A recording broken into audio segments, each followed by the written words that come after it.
Hey guys, welcome back to the channel. Today we are installing everyone's favorite modification on a Cummins, an intake horn. So on the 6.7s, I'm going to give people the pass because they do have the grid bolt problem on that heater grid. But on your 5.9s, factory race horn. Anyway.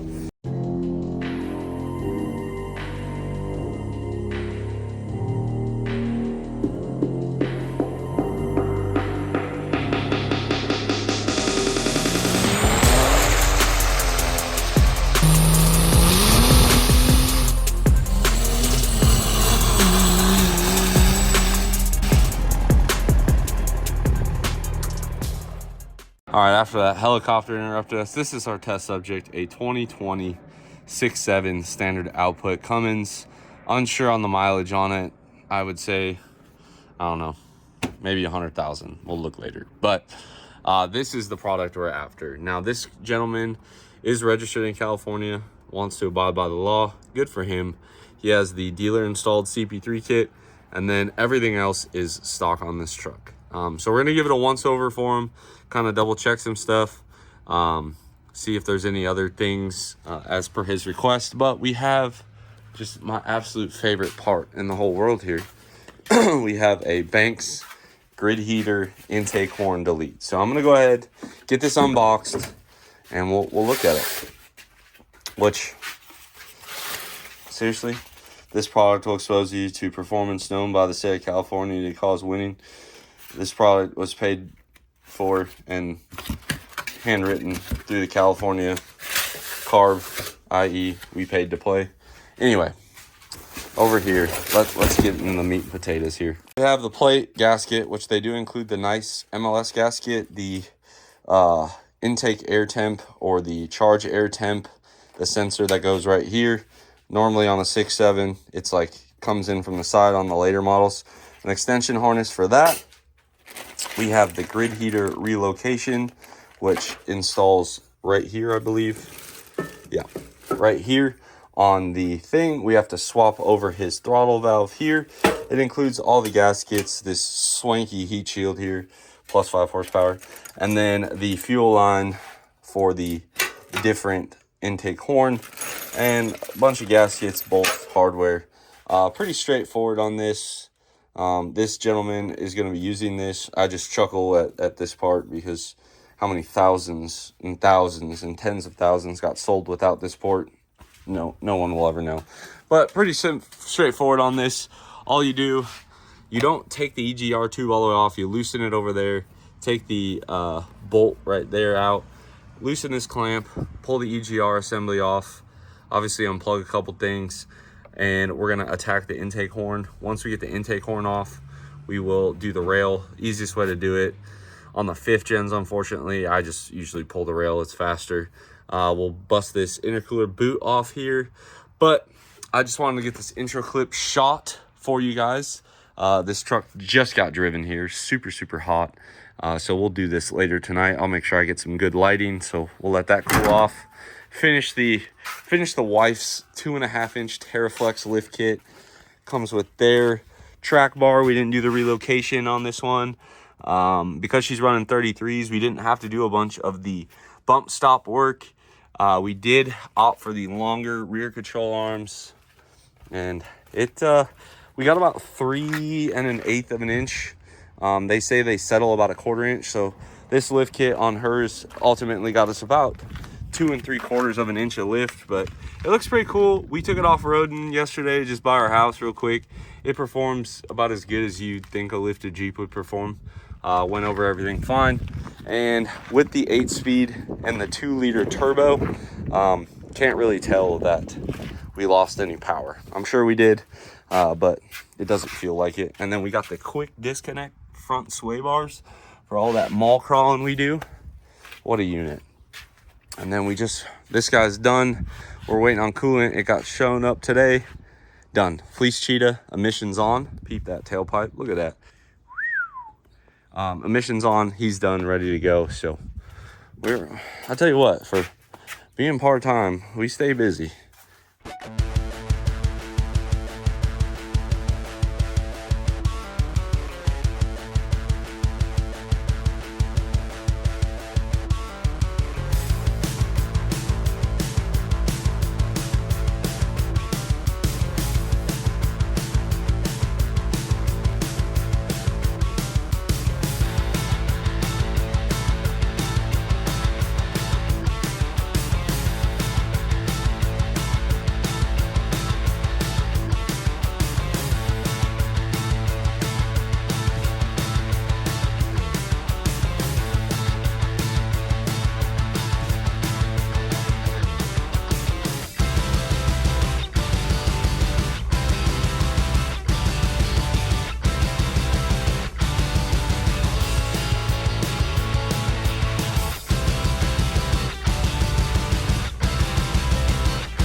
12 minutes, start to finish. You got to get the cover out of the way.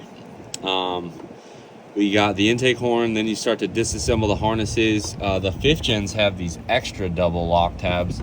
I take that part of the harness off so I can literally just unbolt the dipstick and push it all. And now we have a really nice view in here. Let me change the camera. Okay, so now you guys get a good look. There's your return off the rail all the way back, that one line that goes there. There's your feed. There's that intake temp sensor we were talking about right there.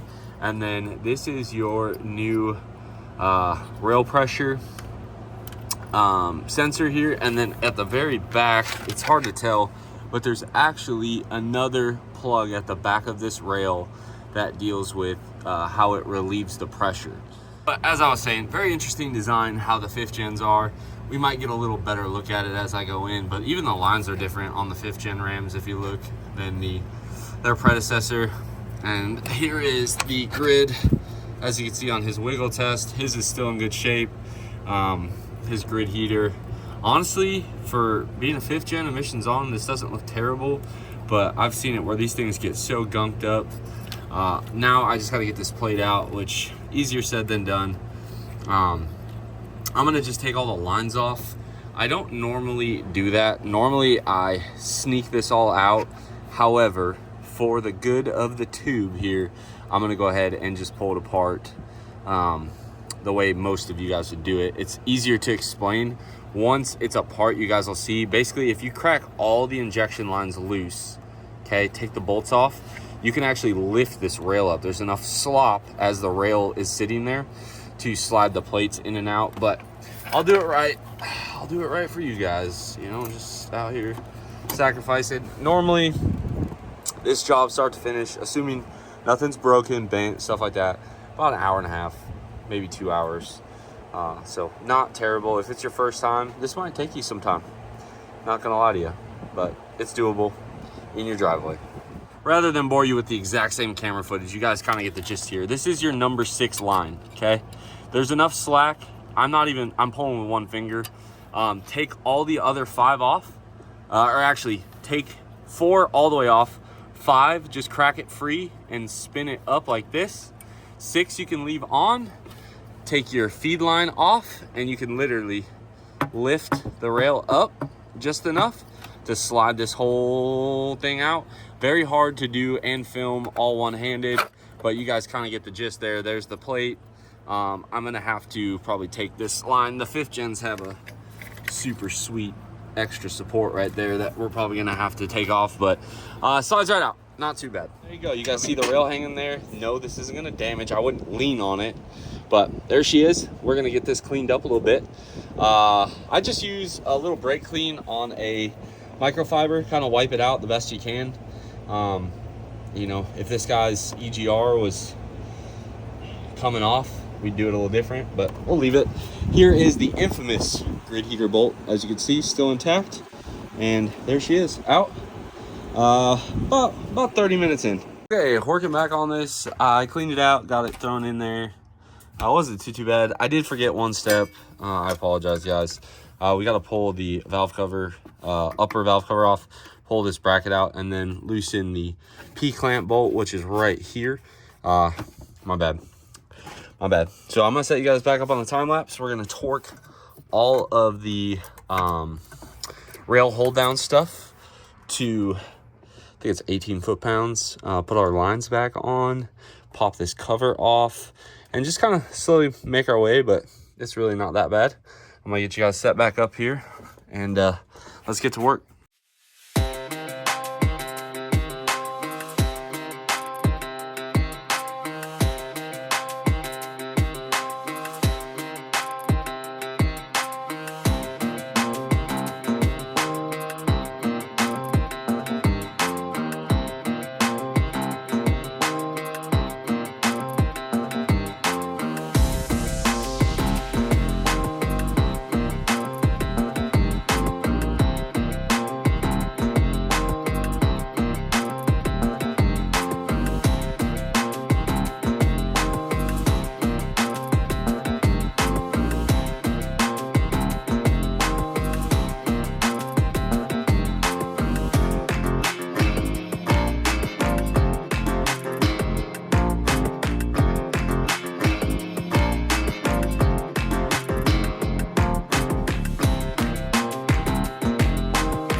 fuel rail on, plate torqued, lines on, everything done.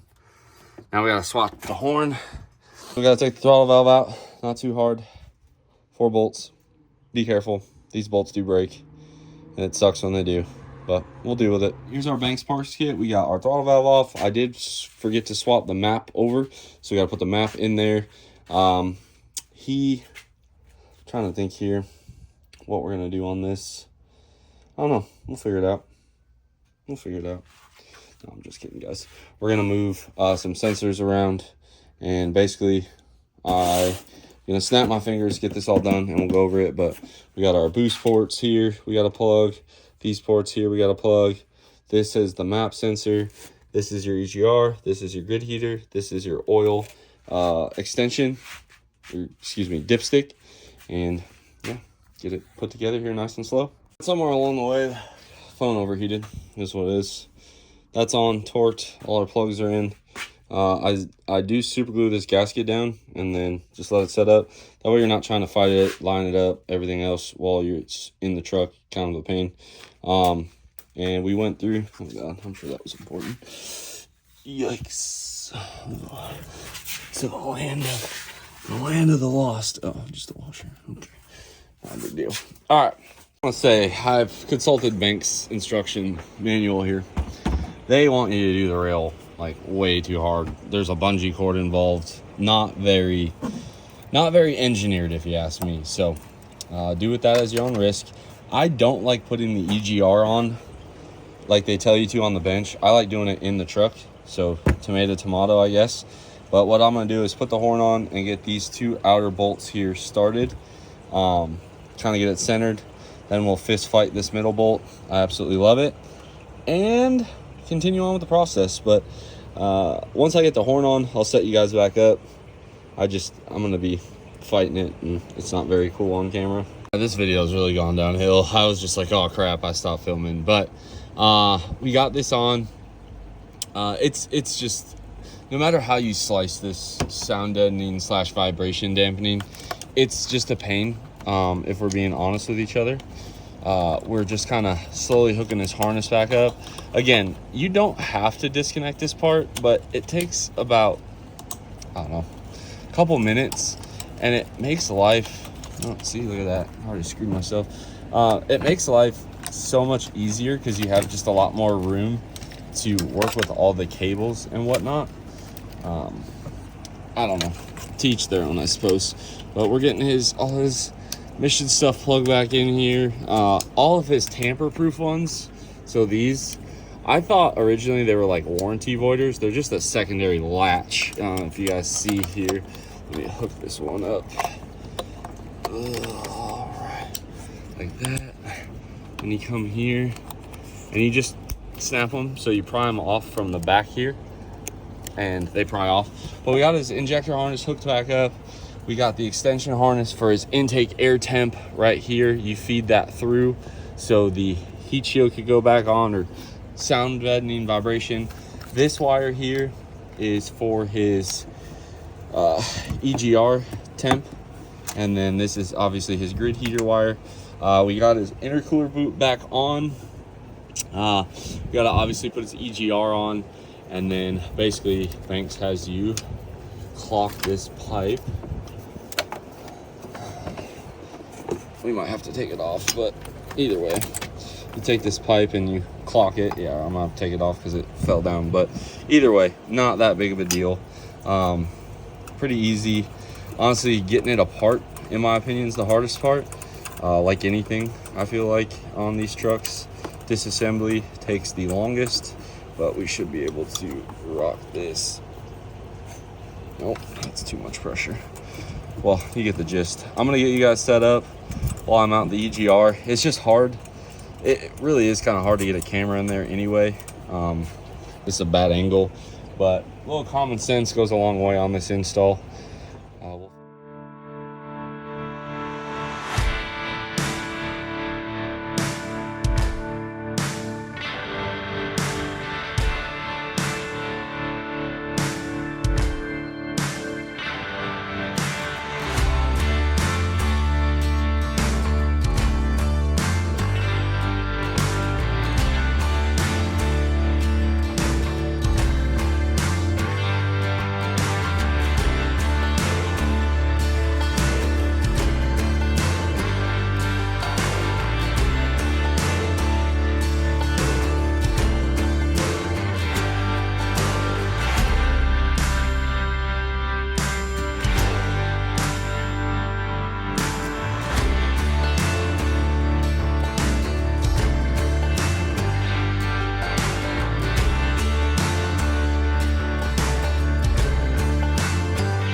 Okay, there we are. Dust shield on. EGR clamp moved over. I gotta do the grid heater bolt wire and the EGR temp, and that's it. Gotta put it on pause, go make some dinner, stuff like that. But yeah, about done. Not too bad. Sorry I missed that one time lapse, but again, not much you could see there. We're picking up back where we left off. We just got to put the grid heater bolt on. Get this little piece here taken care of. And then I read through the instructions. They want that harness to go through here still. I don't really like that. I kind of like putting this around here. I was just like looking at the instructions. It's always good to reference, no harm, no foul, but they want this cable to go through there. I don't really like that. I like putting it through around the back. I just think it looks cleaner. To each their own. It is getting pretty dark, so I'm gonna go ahead and just finish this up real quick. I'll show you guys. The big thing is you want to put this heat shrink on the cable. It gets very close, and you definitely do not want this thing arcing on anything. You would hate to essentially burn your brand new truck down to the ground. So the way Banks makes you do it is pretty cool. I'll get it set up and then show you before I install it. There you go. Wipe down the cowl or the ram air, just anywhere I could have leaned on.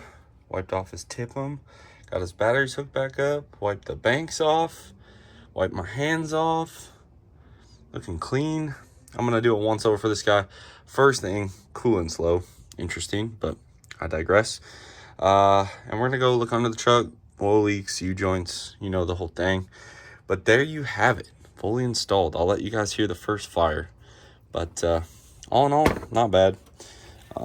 Took a little longer because number one, I had kids today, and number two, it was hot. All right, but I don't like it on the 5th gens. This wire has to go there. I could have done it the other way, but it makes it way too tight because of the angle of this. I thought about just tapping this down with a hammer, but you know what? That's the way the instructions say to install it. We'll let it ride. Everything's plugged back in, should fire up, no problem. But again, just kind of like to wipe off any spot I might have brushed up on, touched on, you know. Now it's gonna crank a while. You lost all the rail pressure.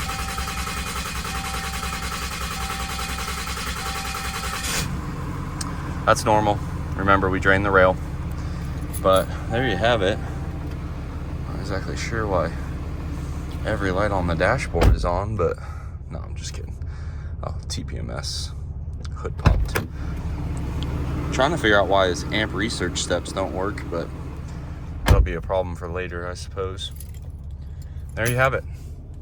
Stickers for this man and the instructions, carb number, all that. Not bad. Not bad at all. Little side note on the old tech tip here. If you just pull the fuse, put the fuse back in after disconnecting the batteries, the amp steps will work again. So didn't know that. I was just pulled the fuse out, put the fuse back in, boom, started working. Must be like a reset when I disconnected batteries. But I don't feel like getting my hat, so you guys get my hair. I'm gonna need a haircut here pretty soon, but we got it all done. Banks Monster M, love it, hate it. One of the best kits as far as all the parts being there, everything. I will give them that. You can do this far cheaper and be just as effective other ways. You can just remove that grid heater if you want. If you're deleted, you can definitely remove it, put a different horn on, different plate. ICT billet makes a plate. So there are other solutions to this problem. But I will say Banks instructions, very good. The only thing I dislike about the kit is I don't feel like the Monster Ram really gives people as much power as it says it does. I think it's a placebo effect. I also don't like all those extension harnesses. So we extended the EGR valve. We also extended the intake. So you've added one more connector. You know, again, maybe it doesn't matter, maybe it does, but that's my biggest complaint. And now if he breaks that number one fuel line, the only place he can get it from now is Banks. He's stuck. So that's one of the reasons why I don't like it. But hopefully you guys like this video. Drop your comments down below. World's best grid heater delete kit. World's best intake horn. Subscribe if you're not already. And as always, I'll catch y'all on the next one.